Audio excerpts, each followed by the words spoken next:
राधे राधे प्रिय दर्शकों, जिंदगी का सफर चैनल में आपका स्वागत है। 65 वर्षीय कमला जी अपने बेटे के सामने आंखों में आंसू लेकर गिड़गिड़ाते हुए कह रही थी, नहीं बेटा राजीव, मेरी बात समझता क्यों नहीं? अब मुझसे नहीं होता। अब मैं यह काम नहीं कर सकती। तो मुझे अपने साथ लेकर चल। माँ की बात सुनकर राजीव ने अपने आप को टाइट करते हुए बोला, नहीं माँ, तू पागल तो नहीं हो गई है? देख माँ, अभी मुझे पैसों की जरूरत है। तू यहीं पर काम कर। जैसे ही मैं तेरे लिए ठिकाना बना लूंगा तो तुझे ले जाऊंगा।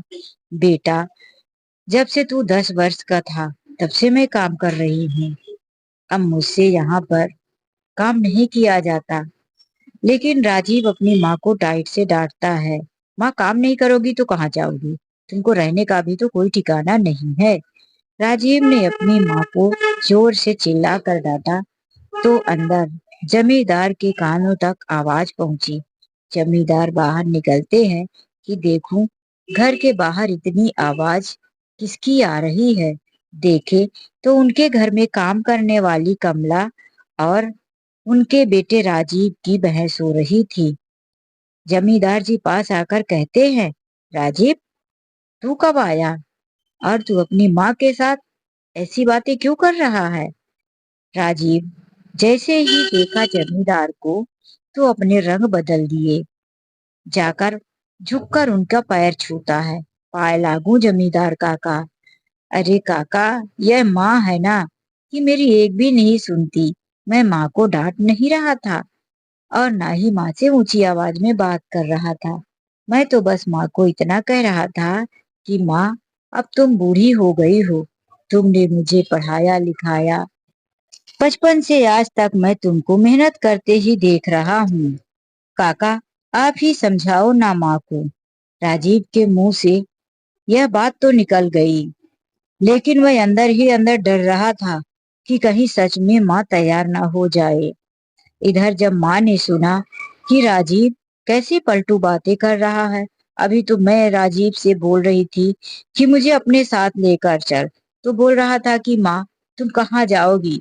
छोटे से घर में रहता हूँ, अच्छी नौकरी भी नहीं है। कुछ दिनों तक और काम करो, पैसों की जरूरत है। और अभी जमींदार भाई के सामने कैसी बातें कर रहा है।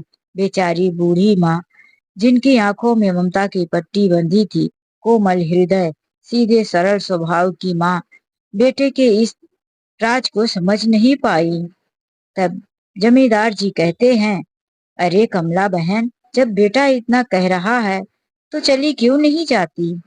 राजीव भी घबरा गया कि सच में कहीं माँ मेरे साथ चल दी तो उधर मेरी पत्नी प्रीति मुझे घर में रहने ही नहीं देगी, मेरी जान पर बन जाएगी। उसने कहा, चाचा, वैसे तो माँ की भी गलती नहीं है। माँ मेरे ही बारे में सोचती है। माँ को पता है कि मेरी अभी अच्छे से नौकरी नहीं लगी है, छोटी सी जगह पर रहता हूँ। मैं भी रातों दिन मेहनत करके एक बड़ा मकान लूंगा। और माँ यहाँ इतने बड़े मकान में रहती है, आप लोगों को इतना पसंद जो करती है। अगर मैं माँ को अपने साथ जबरदस्ती लेकर गया तो माँ का वहां मन नहीं लगेगा। एक कमरे में माँ बंद होकर रह जाएगी। इसीलिए मैं माँ को वहां जबरदस्ती नहीं ले जा रहा हूँ। जल्दी ही माँ के लिए सुविधा बनाकर व्यवस्था करके माँ को ले जाऊंगा। कमला जी को लगा कि बेटा मेरे बारे में कितना सोचता है। उसने कहा, हाँ, तू जल्दी से मेरे लिए व्यवस्था कर लेना बेटा, अब मुझसे काम नहीं होता। जमींदार जी सोचे, माँ बेटे की आपस की बातें हैं, बातें कर ले। उन दोनों को अकेला छोड़कर वह चले आए। इधर राजीव ने कहा, माँ, अब तुम समझ गई हो ना कि मैं कितना परेशान हूँ। तुम यहाँ पर रहकर काम करो और मैं तुमसे बात करता रहूंगा। अब मुझे जाना है माँ। लेकिन माँ अपने बेटे को बोली, बेटा कुछ खा पी कर जा, खाना बनता ही होगा। राजीव ने कहा, माँ मुझे भूख नहीं है, मुझे जाना है। तुमसे एक बात कहनी थी माँ, यदि तुम यहाँ पर अपने मिले हुए तनख्वाह को मेरे ही अकाउंट में ट्रांसफर कर दोगी तो हर महीने मुझे पैसे लेने नहीं आना पड़ेगा। और वैसे भी तुमको यहाँ से खाना, दवाइयाँ और मालकिन के दिए हुए कपड़े भी मिल जाते हैं। यहाँ पर जमींदार की बहू, पत्नी और बेटियों के पहने हुए कपड़े तुम्हारे लिए काफी है। माँ ने कहा, हाँ बेटा, तू ठीक ही कह रहा है। यहाँ पर जमींदारीन, उनकी बहुएं मुझे अपनी पहनी हुई साड़ी दे देती हैं। मैं उसी से खुश रहकर गुजारा कर लेती हूँ। अब जो भी पैसे आएगा तो मैं तुझे तेरे ही खाते में भेज दूंगी। राजीव बहुत खुश हुआ। चलो, हर महीने अम्मा के पास पैसे लेने आने की झंझट भी खत्म। वह एक पेपर में माँ को अपना अकाउंट नंबर लिखकर दे दिया। माँ, किसी से भी इसी खाते में पैसे डलवा देना, और हाँ, इस पेपर को संभाल कर रखना। माँ ने उसे लेकर अपने आंचल में मोड़कर छुपा लिया और राजीव अपनी माँ से दूर शहर चला गया। वहां गया, पत्नी उसे देखकर खुश हुई। अच्छा हुआ तुम अपनी माँ को नहीं लाए। तुम्हारी माँ ने इस बार भी आने की जिद की होगी। राजीव ने कहा, यार प्रीति, बड़े मुश्किल से माँ से जान छुड़ा कर आया हूँ, वरना इस बार तो माँ इतना जबरदस्ती कर रही थी कि वह बिल्कुल तैयार ही थी। अच्छा हुआ मैंने किसी तरह समझा बुझा कर वहीं रोक दिया, और एक भी अच्छा काम करके आया हूँ। अब हर महीने मुझे माँ से तनख्वाह के पैसे लेने नहीं जाने पड़ेंगे। अब माँ खुद ही मेरे खाते में पैसे भेज दिया करेगी। प्रीति अपने पति के ऊपर खुश होते हुए कहती, अरे वाह मेरे शेर, कितने होशियार हो। ये हुई ना बात, माँ को लाना भी नहीं पड़ा और हर महीने पैसे भी आ जाएगी। यह सुनकर राजीव ने बोला, आखिर पति किसका हूँ? प्रीति मैडम का। इसीलिए ना, मैं किसी से कम नहीं हूँ। प्रीति भी अपने पति की बातों पर खुश हो गई। दोनों पति पत्नी अपनी अपनी दुनिया में व्यस्त। इधर एक महीना बीत गया तो प्रीति ने सामने से ही कहा, यार राजीव, तुम्हारी माँ ने पैसे नहीं भेजे। राजीव कहता है, एक महीने ही तो हुआ है, शायद माँ ने सोचा हो कि 2 महीने के पैसे एक साथ भेज दूंगी, इसीलिए नहीं भेजी होगी। प्रीति पूरे महीने फिर से चुप रही। 2 महीने बीत गया। तीसरे महीने भी जब पैसे नहीं आया तो फिर से प्रीति को ही बेचैनी हो रही। तुम्हारी माँ ने अब तक 1 रुपए नहीं भेजे। तुमने सही तरीके से अकाउंट नंबर माँ को दिया था ना? वह बुढ़िया पागल किसी और के खाते में ना डाल दे। राजीव ने कहा, मैं फोन से बात करता हूँ। राजीव अपनी माँ को फोन लगाया, लेकिन किसी ने फोन नहीं उठाया। 2 महीना क्या, तीसरा महीना भी गुजर गया। तब राजीव को भी चिंता होने लगी कि आखिर 3-3 महीने का पैसे माँ अपने पास रखकर क्या करेगी। उसने मुझे अभी तक कुछ भेजा क्यों नहीं? उसकी पत्नी कहने लगी, तुम्हारी माँ है कि फोन उठाती नहीं। तुम माँ से मिलकर ही आओ और जो भी पैसे होंगे ले लेना। इधर माँ के साथ ऐसा हुआ।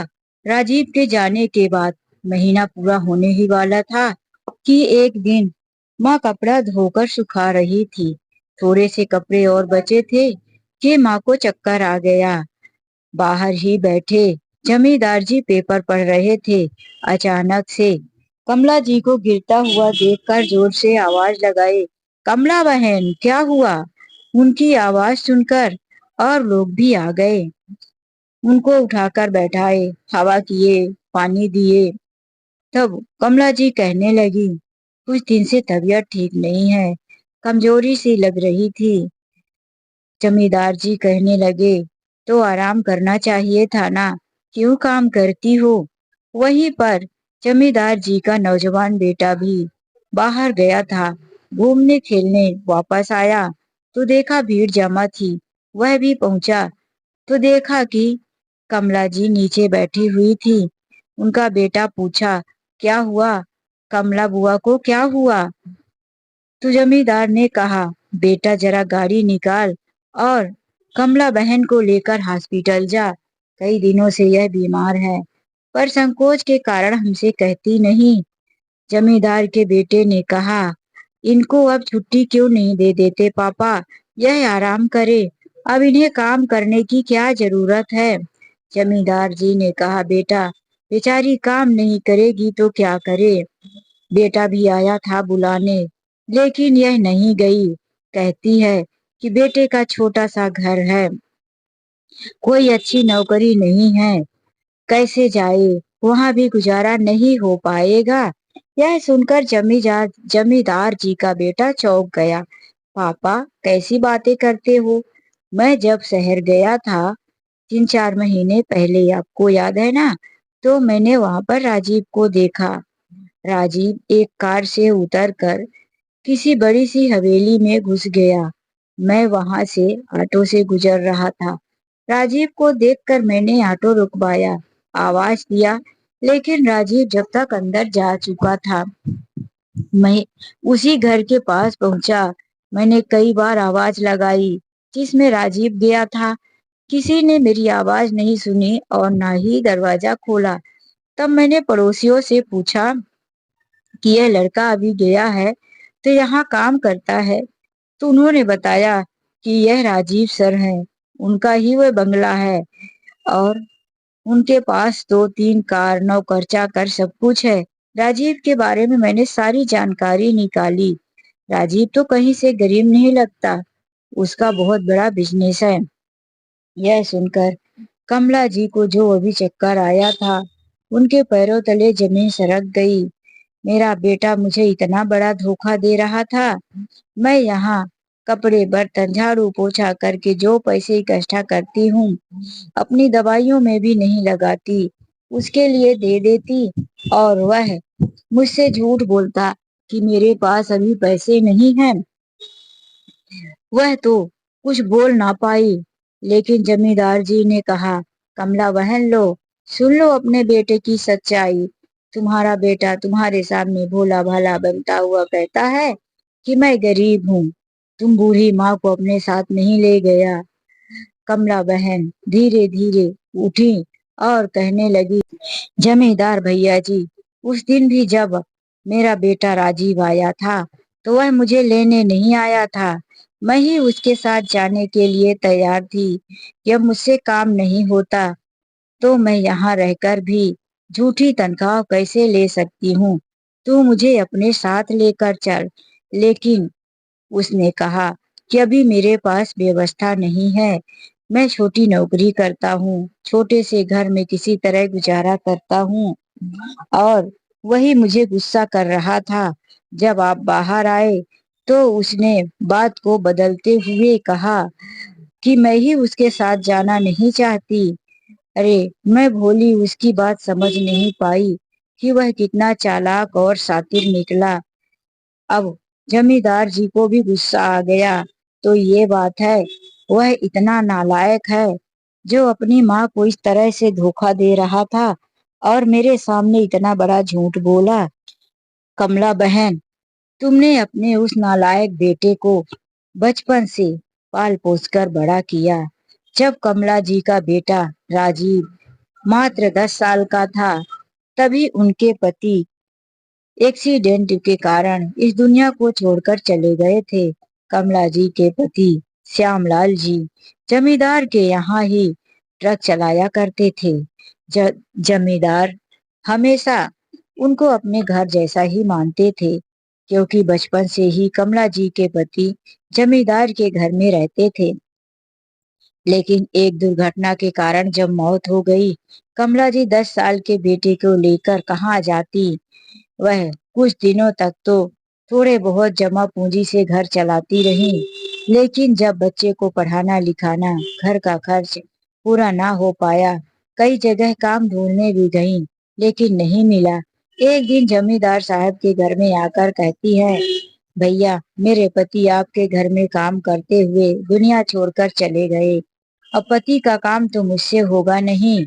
आप मुझे अपने ही घर में झाड़ू पोछा बर्तन धोने का काम दे दो, ताकि मैं अपने बेटे राजीव का भरण पोषण कर सकूं, उसे पढ़ा लिखा सकूं, अपनी घर गृहस्थी चला सकूं। जमींदार ने कहा, ठीक है कमला बहन, तुम यहाँ रहकर काम करो और अपना जिंदगी का गुजारा करो। बस उसी दिन से कमला जी जमींदार के घर में रहने लगी। जमींदार के घर में बचा हुआ खाना मिलता, उनके घर की औरतों के बचे हुए कपड़े मिलते, वही कमला जी पहन लेती, और जो उन्हें पैसा मिलता वह अपने बेटे की पढ़ाई लिखाई में लगाती। समय तेजी से गुजरता गया। राजीव जवान होता गया, कमला जी बूढ़ी, बालों में सफेदी आ गई। राजीव अब इंजीनियरिंग की ट्रेनिंग के लिए शहर चला गया। वहां उसने 4 साल की ट्रेनिंग ली और वहीं पर उसने एक लड़की को पसंद किया। कुछ दिनों तक दोनों के बीच में प्यार चलता रहा। फिर जब राजीव आने लगा तो उससे शादी कर लिया।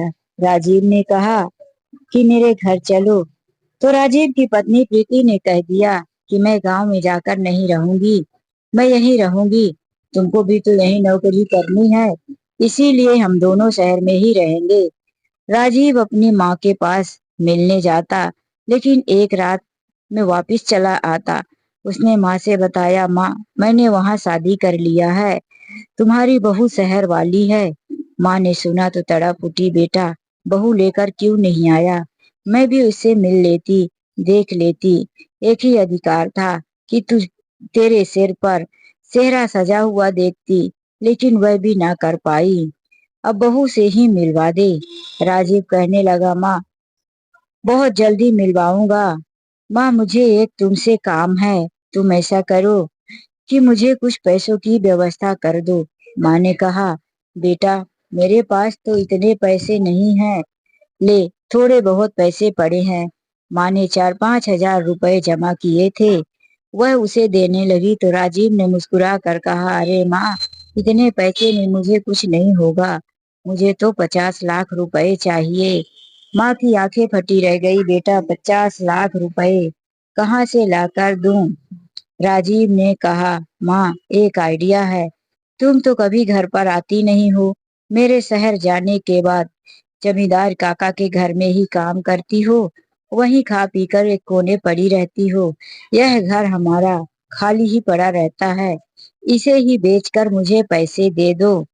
कमला जी घर बेचने के नाम पर ही कांप उठी, बेटा कैसी बातें करता है, यह घर तेरे पापा की अंतिम निशानी है, तेरे पापा की यादें हैं, इसे बेच दूंगी तो दूसरा कोई सहारा नहीं।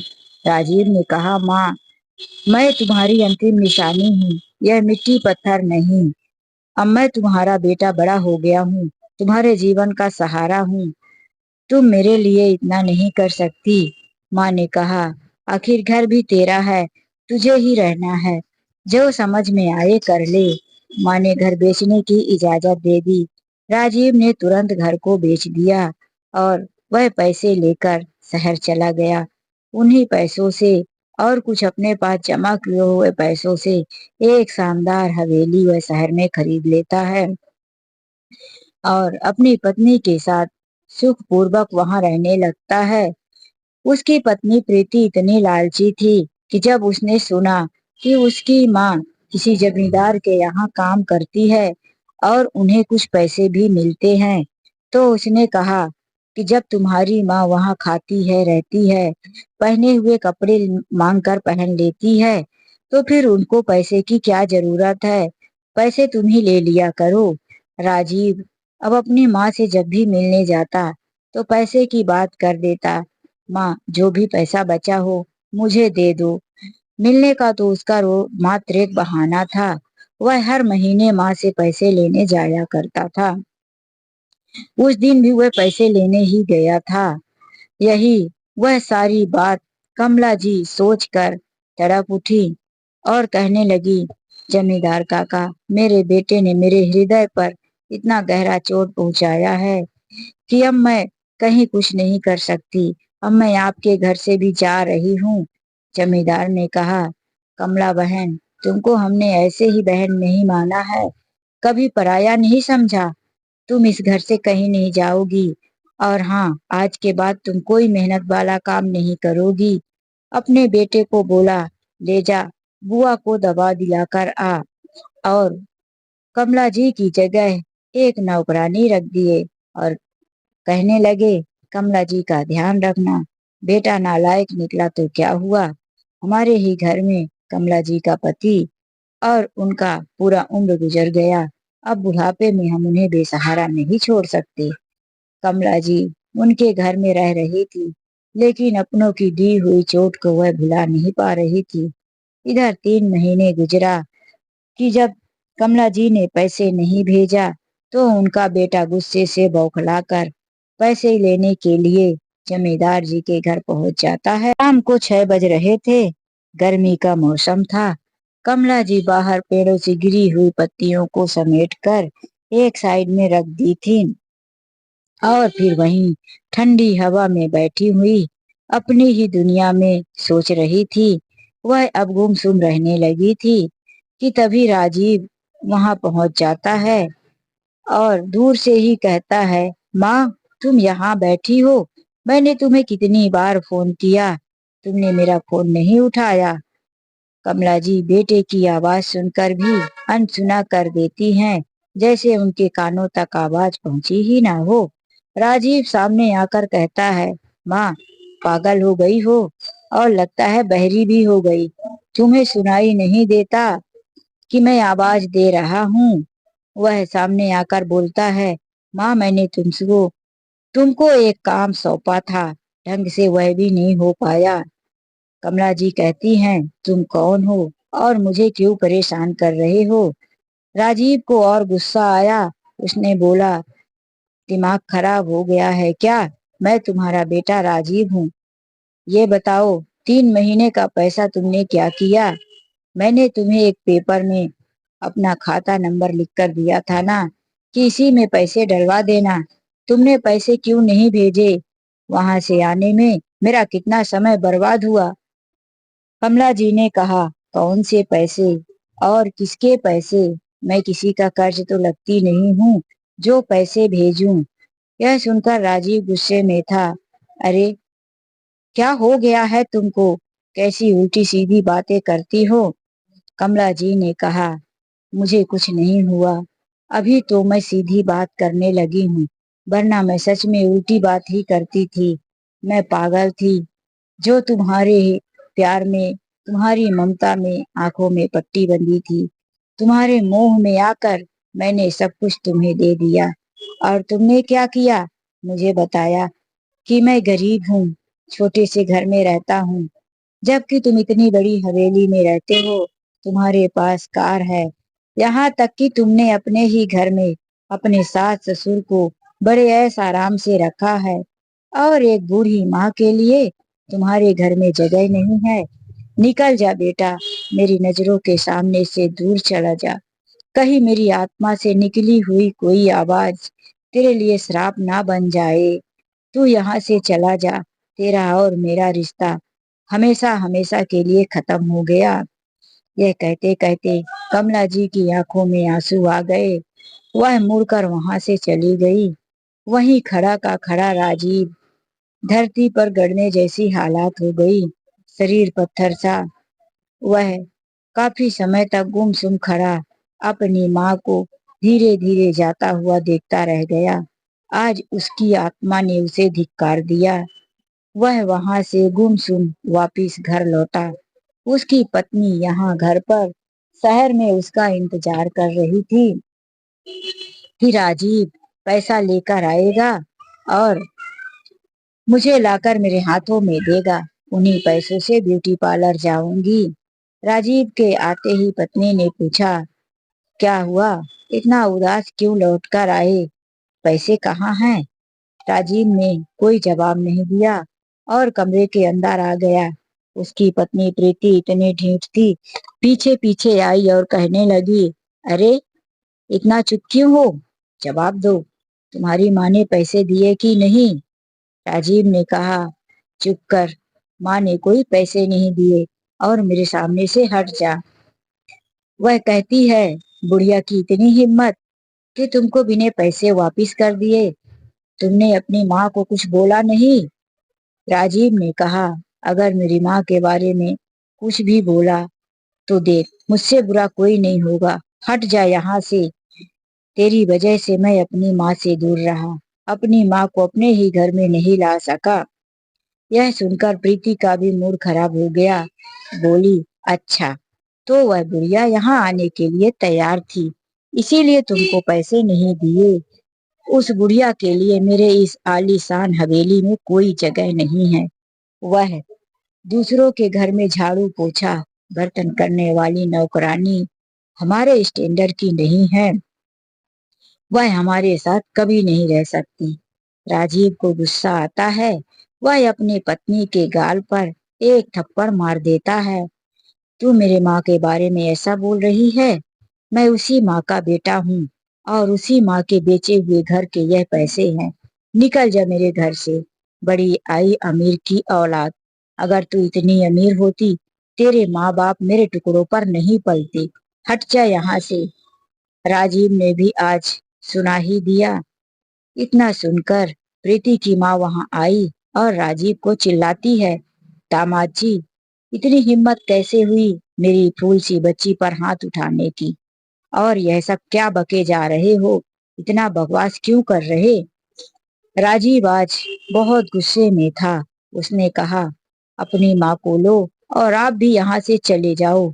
मैं कुछ और कर बैठूं उससे पहले राजीव अपनी पत्नी के कमरे में गया। एक सूटकेस में उसके अलमारी से कपड़े निकाल निकाल कर उसमें दबा दिए और सूटकेस लाकर उसके हाथ में पकड़ाता हुआ बोला, ले पकड़ और निकल यहाँ से।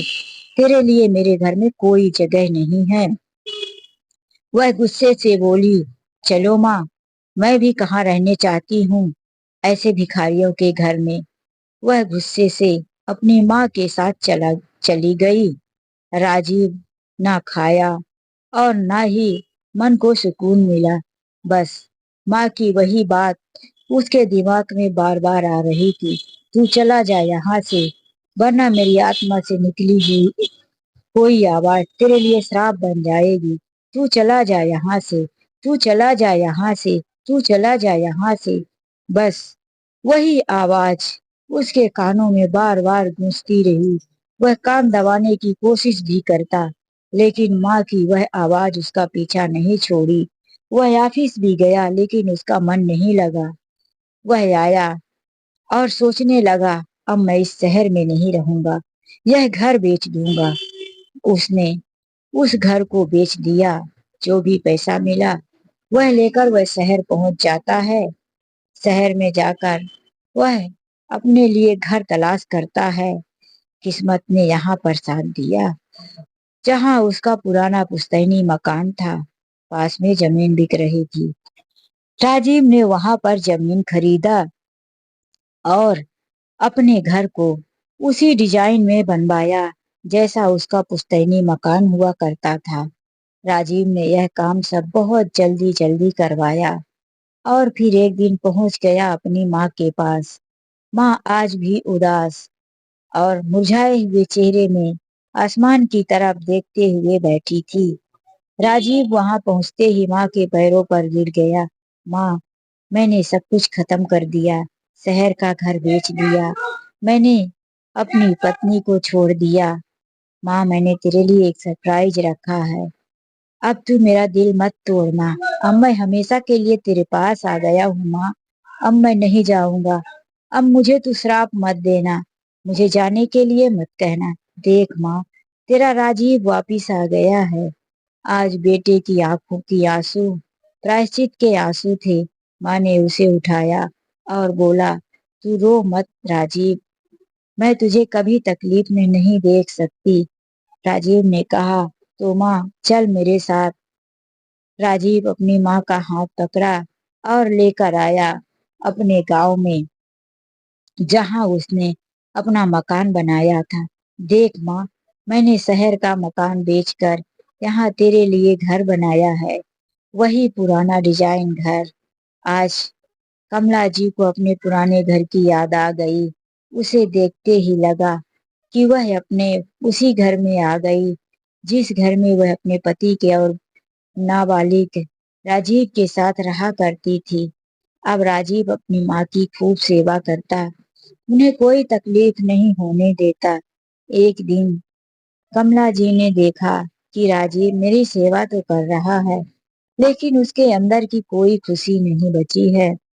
वह बोला, राजीव, अब तुमने जो किया मैंने माफ किया, तुम्हें मेरी एक बात माननी होगी। राजीव ने कहा, बोल माँ, मैं तेरी हर बात मानूंगा। तू अब इस घर में बहू लेकर आ, माँ ने आदेश दिया। राजीव ने कहा, माँ, यह मत मांग मुझसे, नहीं होगा। वह शहर में रहने वाली है, वह यहाँ गांव में आकर नहीं रहेगी और ना ही मैं उसे कभी लेने जाऊंगा। राजीव की माँ ने कहा, एक बार तो कोशिश तो कर, तेरी पत्नी जरूर गांव में रहने आएगी, मेरी आत्मा कहती है। राजीव ने अपनी पत्नी को फोन किया, सोचा माँ के कहने पर बात करता हूँ। उधर जब से वह अपने घर गई थी, पूरा 6-7 महीने गुजर चुका था। मायके में अब उसका दिमाग ठिकाने लग चुका था। वहां उसकी भाभी खतरनाक थी, उसे बात बात पर ताना देती। बेटियां मायके में कुछ दिनों के लिए मेहमान होती हैं, अगर वह हमेशा के लिए रहने आ जाए तो उन्हें बैठकर कोई नहीं खिलाता, उन्हें भी घर के काम करने होते हैं। जो प्रीति अपने ससुराल में अपने घर में नौकर चाकर लगा के रखी थी, कार से घूमती थी, आज वही मायके में खुद नौकरों की तरह काम कर रही थी। राजीव का फोन आते ही वह कहने लगी, तुम तो मुझे भूल ही गए, इतने दिनों के बाद फोन किए। राजीव ने कहा, मैंने तुमसे ये सब पूछने के लिए फोन नहीं किया, तुम बताओ घर आना चाहती हो कि नहीं। तो राजीव की पत्नी कहती है, अच्छा ठीक है, तुम इतना बोल रहे हो तो मैं आऊंगी, तुम मुझे लेने आओ। राजीव अपनी पत्नी को लेकर घर आ जाता है। कमला देवी जी अपनी बहू को देखकर मुस्कुराई। प्रीति अपने सास के पैरों में गिरकर माफी मांगने लगी, माँ जी मुझे माफ कर दो, मैं आपको समझ नहीं पाई, आप लोगों के बारे में मैं गलत बोलती रही। कमला जी ने कहा, बहू, पहली बार तुम्हें देख रही हूँ, तुम तो मेरी बेटी जैसी हो। कई बार मैंने कहा कि मुझे बहू से मिला दे, लेकिन इस नालायक ने ही मेरी नहीं सुनी। कमला दी ने बड़े ही अच्छे से अपनी बहू का स्वागत किया, उसे घर की सारी जिम्मेदारी सौंपी। प्रीति भी अपने घर में जिम्मेदारी से काम करने लगी, सास की सेवा करती और पूरे घर की जिम्मेदारी को संभाल लिया था। अब कमला जी का जीवन इतनी उम्र के बाद जाकर सुखमय हुआ था। भगवान ने उन्हें कुछ महीनों के बाद एक और अच्छी सी खुशखबरी दे दी। प्रीति और राजीव को एक प्यारी सी बेटी हुई। बेटी को पाकर कमला जी बहुत खुश हुई। अपनी पोती के साथ वह खेलती, उसको तेल मालिश करती, नहलाती। राजीव और राजीव के पत्नी अपनी बेटी को माँ के पास छोड़कर कहीं घूमने फिरने जाते, सारी जिम्मेदारी कमला जी संभाल रखी थी। और कमला जी भगवान का नाम लेते हुए अपने पोती और बेटे बहू के साथ सुखमय जीवन व्यतीत कर रही थी। तो दोस्तों, कहानी कैसी लगी लाइक और कमेंट करके जरूर बताना। चलिए मिलते एक नई कहानी में, आज के लिए बस इतना ही। राधे राधे, जय श्री कृष्ण।